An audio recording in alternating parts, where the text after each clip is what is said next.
I don't think the questions. I actually think it's almost like a fact. I just don't believe that midfield can function with the personnel in there. I've never thought that. I'm not saying that on the back of this game. I've said it all pre-season. I was probably proven right, but it's only one game. We'll see. But for me, it doesn't work. I want to show you the build-up to the goal. And it's not just about personnel. It's the structure as well and what the manager's asking. So let's not forget. There's your midfield three. So Szoboszlai between the lines. Wirtz between the lines. Gravenberch in that holding position. Now, I don't believe Szoboszlai just goes there without the manager maybe saying as an instruction. So I don't want to be too harsh on Szoboszlai. But when you have a situation, and let's not forget what Liverpool's system is. Liverpool at the moment, and under Arne Slot, are playing a double pivot with a number 10. It's not 4-3-3.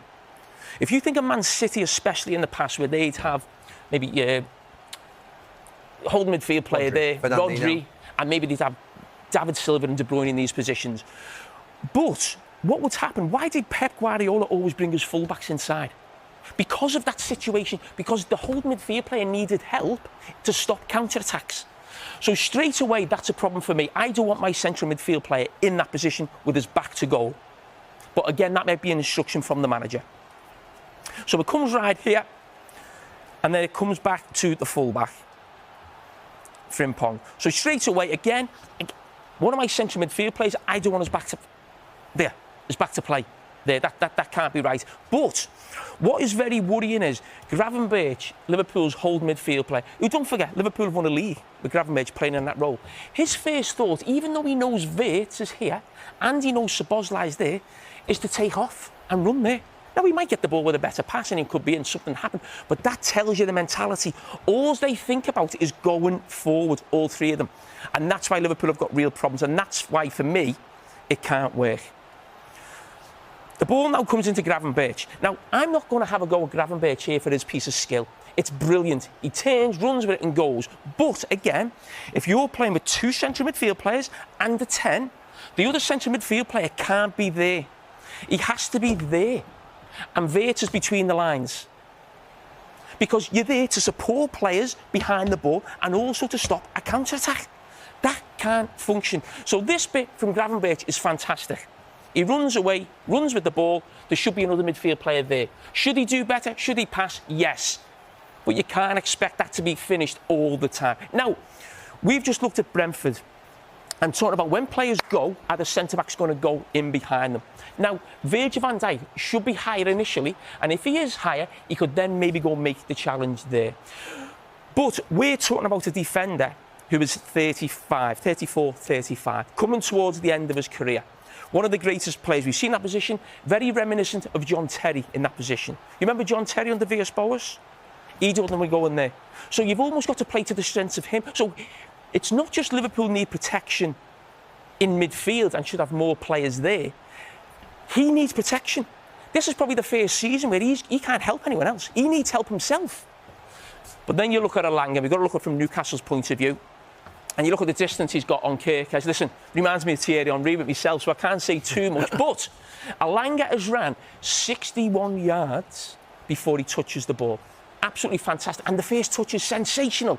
And the finish is, brilliant as well. A brilliant start for them. But the frustrating thing from Liverpool's point of view, this was the only way Newcastle were going to score in this game. But we're talking about personnel and we're talking about structure. So now we go back to the manager. And I'm just looking at the two midfield players as we run it on. You've got Szoboszlai and Gravenberch. Now, what we've seen a lot in the pre-season games is basically Liverpool getting ripped open right through midfield. But we've seen a lot of this where he wants his two midfield players to really lock on high. This time, with Gravenberch, he just lets Visser run. I mean, I'm talking about his thought process in the first half when he sees his two midfield players in hand. But you've got to run back. But now you've got a situation because they've locked on high and they don't win it. And don't forget, you've got Virgil van Dijk here. He doesn't want to come back. So you've got a situation like I described Manchester United a few years ago under Erik ten Hag. A team who want to press high with a deep block. That's what it looks like. And that's why these big holes are appearing, because the two midfield players are looking to lock on and Virgil van Dijk does not want to come with them. Now we're going to look at the second goal. Now we talk about rest defence here. That'll be a big topic for Liverpool. Now, I think this is okay. Maybe these two are a little bit deep. They should maybe 5 or 6 yards higher up the pitch. But you've got people behind the ball if it breaks down.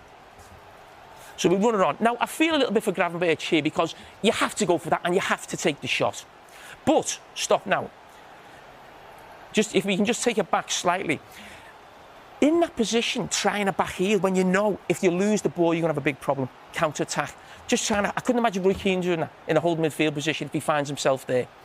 But it gets turned over. Szoboszlai, can he come across earlier, maybe fill that space? But stop.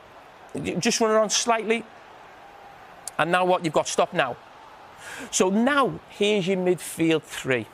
So here's your two attacking players, if you like, in your midfield. Haven't got a tackle between them. Allow him to run away. But I'm so disappointed in Gravenberch. We're talking about he is the holding midfield player. He should be thinking like that. He gets attracted to the ball, just run back with Willock. It's a 2v1. You don't need 3v1. Just stay with Willock. And then he allows Willock to run off him. And listen, from Newcastle's point of view, what Willock does here is absolutely sensational. The touches and the finish. But as I said throughout pre-season, I'll continue to say with Liverpool, and we see this in the finish, is fantastic. Brilliant goal from Joe Willock. It is fantastic. Two rapid-fire counters. Gary, Andoni Iraola said after the game that a personnel change in that midfield will not change things for them. He doesn't think it's about signing another player. What's your take on it? I disagree with that. I think that for Liverpool not to have signed a full-back to start with is incredible. The idea that Carragher and Frimpong can play in a back four all season, they'll just concede goals with them alone. Into midfield, we know that McAllister's a very good player. He did bring him on after, I think, 65 minutes, and I think he is a good holding midfield player. But Liverpool do need a physical, defensive midfield player. I can't believe they've not recruited in those two areas, full-back and central midfield. I mean, he did put McAllister in there. Would that deal with it? But then what does he do with Wirtz? Well, what you've got to remember is that midfield, you're talking about Gravenberch, McAllister and Szoboszlai, that won a league 2 years ago. So since Florian Wirtz has come into the equation, that's when Liverpool have looked really open. Now, I've got to be honest, I think McAllister, I think the Premier League each year gets quicker and more powerful, and I think it's left McAllister behind for me. But going forward, I don't see Szoboszlai as a central midfield player. He's starting his 4th season, Szoboszlai, at Liverpool, and all of a sudden he's a central midfield player. I don't see it. I don't think he's got the discipline. So I think Liverpool do need someone alongside Gravenberch. It doesn't necessarily have to be a player who can't get on the ball. He's just tackling and stopping players. If you play for one of the top teams in the world like Liverpool are, you need to be able to get hold of the ball. But I want someone in who can run. And I just think Szoboszlai has to go to the number 10. Szoboszlai's biggest strengths are running and shooting. I think playing in that position gives him more opportunity to do that. What do you do with a £116 million signing in Florian Wirtz? Well, I've said, I've been seen as being critical of Florian Wirtz maybe last season. This thing that it takes people a year to settle in the Premier League, I think is a bit of a myth. I don't think there's too many examples where it does. But I always seen this coming. Because when people are saying he's got to go to number 10, that means Szoboszlai's got to be in the team and he's got to play central midfield. He's not a central midfield player. I thought this would come up in 6 weeks. I think it's coming up right now. I don't see where he fits in at all, really. And in the team or the squad? In the team. I don't think eventually, I thought I'd be having this conversation in 4 or 6 weeks. I'm looking at it right now thinking, what's Iraola going to do with this? You can't keep going with it. It's not working. It didn't work last season. Liverpool last season conceded 78 goals in the season, 53 in the Premier League, the most they've ever conceded in the Premier League. And all summer it's about buying wingers. As you say, no thought about the full-back position. Position next to Gravenberch, no real thought about that either. And I just think it's getting to the stage now where I'm not sure where you fit him in. I always thought you could put him in a pocket from the left where he plays for Germany. But Iraola loves wingers. He wants players who have got energy up and down the flanks. I mean, he was part of course, this huge spree of last summer when Liverpool were defending champions and then went and did this, and we wondered where that would take Liverpool to. 445 in one summer window. Incredible. How might we come to look at this transfer window of last year? My fear, watching Liverpool yesterday, and listen, it's the first game of the season, but my fear is this window of 12 months ago could set Liverpool back a year or two. I really do, to fix it. Now, don't forget, last season, it was not about these players. You said on the podcast yesterday, these players have got off lightly, and you're right, because it was all about Arne Slot and his style of playing. He's not like Jurgen Klopp, and he's holding these players back. Yes, it's one game with Iraola, but we're talking 12 months of underperformance from all of these players except him. If this doesn't change in the next 2 or 3 months under Iraola and these players improving, I think we're going to be looking at that as arguably the worst transfer window we've probably seen in Premier League history. When you consider the fees for these players and how much, what it was going to do for Liverpool. You've got no faith. Sorry, Gary. The idea of these players wasn't just coming in and being good players. It was to create almost like a little dynasty for Liverpool. Let's not forget, Liverpool won the league 2 years ago. These were supposed to do what City have done the last few years, or United in the past, where they go and win 2 or 3 leagues in 5 years. But, Carrie, effectively, which of those players do you have faith are going to come good? Let's start at the top. Go one by one. I think Isak will. I think Ekitike. But how's your Ekitike and Isak in the same team? I've never worked that one out. I really struggle with Wirtz because I don't see... The thing I struggle with Wirtz is, I don't think we're seeing a massive underperformance.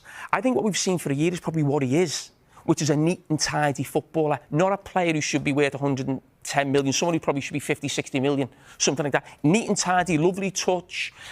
I'm not sure what's going to come or Jamie, what people are expecting. With time running out, for the transfer window, what help does Andoni Iraola need to turn Liverpool into contenders this season? Well, I don't think Liverpool will be contenders this season. There's too many. No, I think this season is a bit...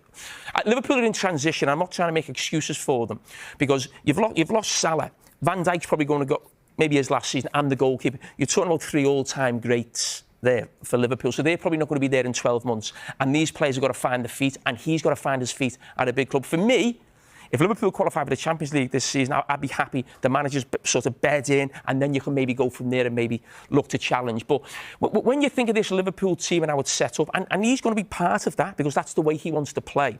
If you go back sort of 25 years, 30 years in the Premier League, we always laugh at a Tottenham team Ozzy Ardiles had. 5 players up front, never defended, nothing like that. That's more offensive than that team. I don't think I've probably ever seen a more offensive team or players who think offensively in the Premier League than that. There's only the 2 centre-backs who don't think about going forward. So does he have to change his mindset then going into Liverpool? I think he does. I was travelling this morning, I was coming back from Newcastle, and I was thinking at Liverpool that the boy that came on Araujo, the centre-half, if you had Xhaka, Aroa and Van Dijk and then the 2 full-backs as wing-backs, would he go to 3 at the back? And then you could play the more attacking midfield players in front of them because you've got 3 defenders there and you've got the 2... Because the 2 full-backs are wing-backs, aren't they? He's a very principled coach, isn't he? Would he change the 3 at the back? No, I don't think so. He loves wingers. Liverpool are probably going to buy 2 wingers this week, so obviously that nullifies that position. I don't think that's something he would do. And listen, he's got a defined way of playing. I think it was interesting that he put Szoboszlai there and brought Wirtz off. That's the one thing for me.